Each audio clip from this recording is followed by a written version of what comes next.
Alright, what's up everybody? We have been basically not doing a lot out riding because it's been wet. We're going through some maintenance. This is one of the pieces of maintenance that I think a lot of people forget. They just buy their new side-by-side, they're really stoked on it. This will help you keep stoked on it when you don't end up blowing through a belt, glazing a belt, stuff like that. It'll end up putting you, on the side of the trail for a while. So please take a moment, go subscribe to the channel, like this video, share it with your friends. All right, let's dive in on what it takes to do some maintenance on the belt on one of these. Okay, so you're gonna need a couple things to do this. First and foremost, you need 8mm socket. That's for removing the clutch covers, as well as the vent tube up to the intake up here. Those have to come off first. So beyond the regular 8mm wrench or impact or something, you're gonna need some brake cleaner and a rag. You're gonna need the clutch release tool. You can find this clutch release tool in your bag of tools that comes with the machine. It looks like this. If you can't find that, if you don't have that, if you bought the machine used or something, you can buy these online, or you can actually get a bolt that's the right size thread. It'll work for the same thing. And then last but not least, an air compressor. If you don't have one, I suggest you get one. It makes this a lot easier. Anyways, let's just jump into it. First thing you gotta do is you have to loosen this band clamp up here. This guy here is the top of your breather tube that comes down to your clutch covers. Polaris has made these all 5/16 or 8mm. Now, you don't have to get a different size wrench for your band clamp as you do for these clutch cover bolts. There is 14 total clutch cover bolts, and these should all be captive, which means they shouldn't come all the way out of the clutch cover itself. They should just back out and then stop. Not like that.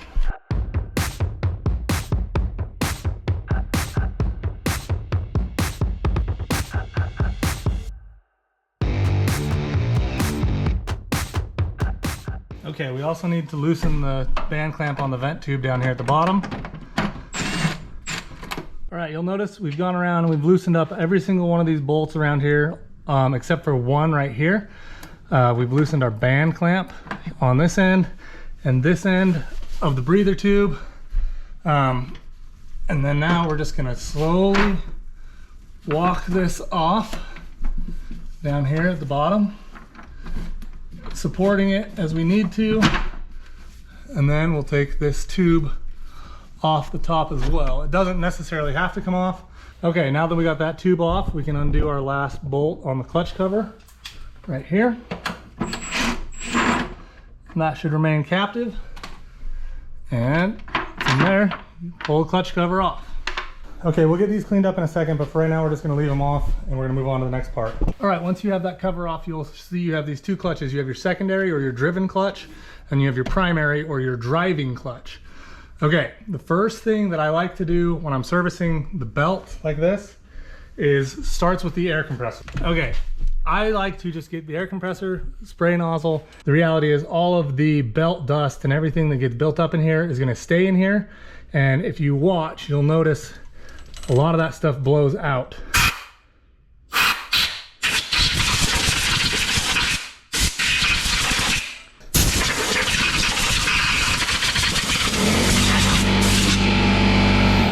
I'm gonna rotate till I get some numbering right here that I can see. Here's the Polaris belt stamp. And then you also have part number here. And then what I'm looking for is these little arrows right here, if you can see them. There's little star arrows that are pointing inboard. That is the direction that a belt needs to go when it goes on, and it also needs to stay that direction when you take it off, clean the sheaves and stuff like that. So then you get your little tool, your clutch release tool, and then all you've got to do is tighten this bad boy up. And as you'll notice what this does, this releases the sheaves of the secondary clutch, and it allows, let's see if I can show you while I do it. You can see that belt dropping further down in there. As I turn this, it's opening the sheaves, letting the belt fall down into the secondary. And so now all we have to do is work this belt off, just like that, off the secondary. And then off the primary. And like I said, so I haven't rotated this at all. Obviously I pulled it off like this. These are those arrows I was talking about right here. Those end up pointing inboard. Perfect. Okay, so now let's take a look at this belt. All right, once you got the belt off, you need to look for evidence of it being glazed. So what do I mean by glazed? Well, when you're accelerating with these, you have to sort of get on it, if that makes sense, to get the sheaves on the primary clutch to engage with the sides of this belt, because that's all that's driving your whole side-by-side is metal sheaves pinching down on the side of your belt like this. So if you don't get that clutch weight spinning and those sheaves contracting quickly, you'll end up in a situation where the primary clutch will be spinning and it won't have fully grabbed the belt yet, and all that does is just sit and wear out whatever section of the belt it's spinning on. That's called glazing. If you look at this, I don't know if you'll be able to see it, but this belt's fine. You'll notice specifically glazing. If you look at the belt from an angle like I'm doing here, you'll notice a spot that's like real shiny. And that's just where, like I say, those sheaves from the primary have just sat and rubbed and rubbed and rubbed and rubbed without fully biting the belt. That's where you'll end up with stuff like stuttering when you go to accelerate. You'll feel it go click, click, click, click, click, click. It's because it's hitting that spot where the sheaves have worn the belt out. The other thing you can look for when doing that is, or to see if it's been worn like that, is you can look at this line where the stitching runs through. And if there's a spot where the stitching is like very prominent, but not very prominent elsewhere, for example, I don't know, this all looks pretty good, but the point is, if you can see a bunch of the stitching, the webbing through the middle of the belt, where it seems as if the rubber has been worn down and started to wear into that little line of webbing, that's another good indicator that it's bad. Other than that, it's basically just making sure that, there's no cracks in it. Making sure it's not gonna, come apart on you. The glazing is the thing that I see the most issue with. And again, it comes a lot from people who are a little more timid on the throttle, I guess, when you would say, when you're going to accelerate. Okay, so like we talked about, these work by having these sheaves or these inverted metal discs on the inside of this. If you can see these sheaves right here, those are what bites on the outside of the belt, and that's what provides your go-go. So the other thing that I like to do when I'm servicing the belt is I just like to take a little bit of brake cleaner, not a lot, but spray a little bit on a rag, and then just get in here and clean any of the gunk that might have built up off of the sheaves on both sides. It's very important to make sure the key's out of the machine when you're doing this, because if this starts up, this primary will rotate and it will take your fingers with it. So keys out of the machine, you're keeping an eye on the ignition, but you can actually turn it over against the engine to get to the other side of the sheaves right here. But I've seen people go as far as say take Scotch-Brite and like scuff these up, and that probably stems from like an old transmission builder trick. Would go over the steels with some sandpaper to give them a little bit of a bite. I never did that, but I know it's a thing that happened. It's kind of the similar type thing with the Scotch-Brite on these. It kind of cleans them up and gives them a little bit extra bite. I don't do that. I have done it, but I just haven't found it to be useful.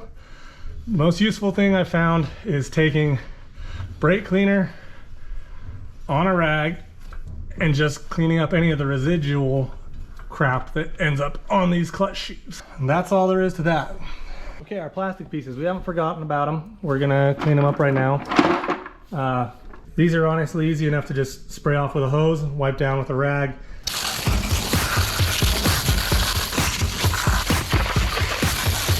All right, cleaning these pieces of the clutch cover and stuff off isn't exactly super critical. It's not like, I don't know, it's not like cleaning the sheaves and inspecting the belt.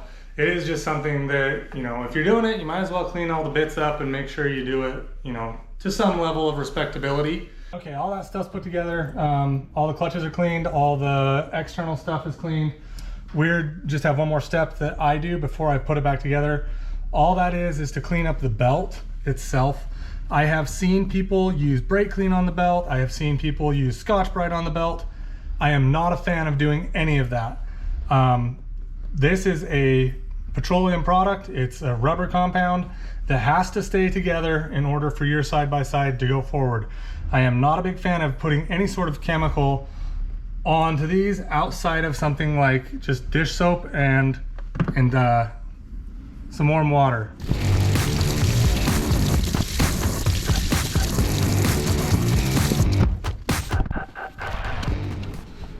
Get it out here on the drying can. Excellent. After it's been there for a while and it's all dry, go get it. Okay, so we got the belt back off of the drying rack, aka garbage can. So now we're just gonna throw it back on. All right, reinstallation is just the opposite of removal. Again, you want to double check your stars, your arrows, make sure they're pointing whatever way they were when you came or when you took it off. Loop it over the primary. Loop it under the primary shield. And then around the secondary and just roll it on. Kind of have to work it up as you go. Won't just go on because it's kind of a thick boy.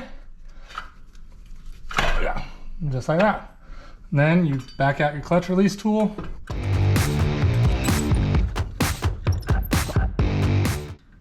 Okay, and then the last thing is I rotate this around until the sheaves come back together and your clutch is riding in the right spot.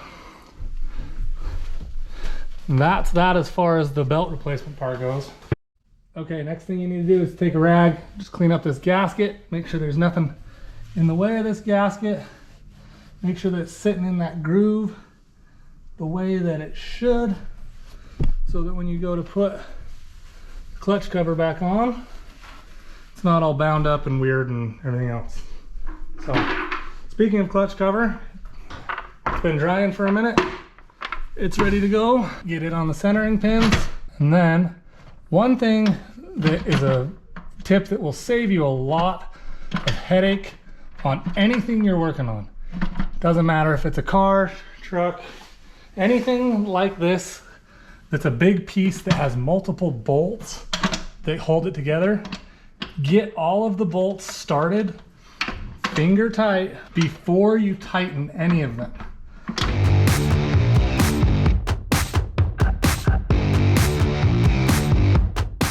Okay, they're all started. Now we can start going at them with the impact. We're obviously gonna go real gentle with these. Kind of like putting on a tire as well. You don't want to tighten up everything on one side at once. We cleaned up the inside of this tube pretty good. The outside still got a little bit of buildup on it, but that's okay. The outside is outside. So we'll start at the top, getting this worked onto the airbox piece up there. And then we'll work this piece on to the clutch cover itself right there. Tighten them up.